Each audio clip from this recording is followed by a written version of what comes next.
બોટાદમાં વ્યાજખોરોના ત્રાસથી લોકોને બચાવવા માટેની પહેલ શરૂ કરવામાં આવી છે। મહત્વપૂર્ણ સમાચાર મળી રહ્યા છે બોટાદથી, જેમાં પોલીસની આ કાર્યવાહી સામે આવી છે। પોલીસનું આ નવી પહેલ સામે આવી છે। વ્યાજખોરોના આતંકથી લોકોને બચાવવા માટે પોલીસે જાગૃતિ અભિયાન શરૂ કર્યું છે। વ્યાજખોરો સામે પોલીસ કરી રહી છે લોકોને જાગૃતિ।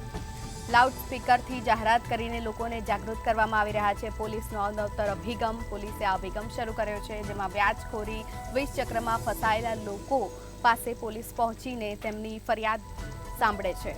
વ્યાજખોરો સામે પોલીસ લોકોને જાગૃત કરી રહી છે। બોટાદમાં વ્યાજખોરોના આતંકથી લોકોને બચાવવા માટે પોલીસનો આ નવતર અભિગમ સામે આવ્યો છે। પોલીસની આ પહેલ છે, જેમાં લાઉડસ્પીકરથી લોકોને જાગૃત કરવામાં આવી રહ્યા છે।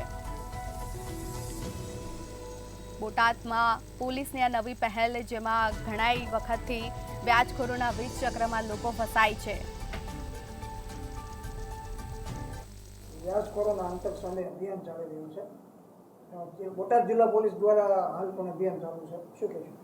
જી, બોટાદ જિલ્લા પોલીસ દ્વારા વ્યાજખોરીનું જે દૂષણ છે એ બાબતે અમે ગયા મહિનામાં રેન્જ આઈજીપીસીની અધ્યક્ષતામાં એક અવેરનેસનો પ્રોગ્રામ કર્યો હતો, પ્લસ બેન્કોને પણ સાથે જોડી અને લોકો આવા દૂષણમાં ન ફસાતા કાયદેસર રીતે મળવાપાત્ર બેંકમાંથી લોન મેળવે એ માટે પણ પૂરતા પ્રયત્નો કરવામાં આવે છે। એ જ રીતે જે પોલીસ સ્ટેશન છે જિલ્લાના, ત્યાં પણ આ રીતના પ્રોગ્રામ કરવામાં આવે છે।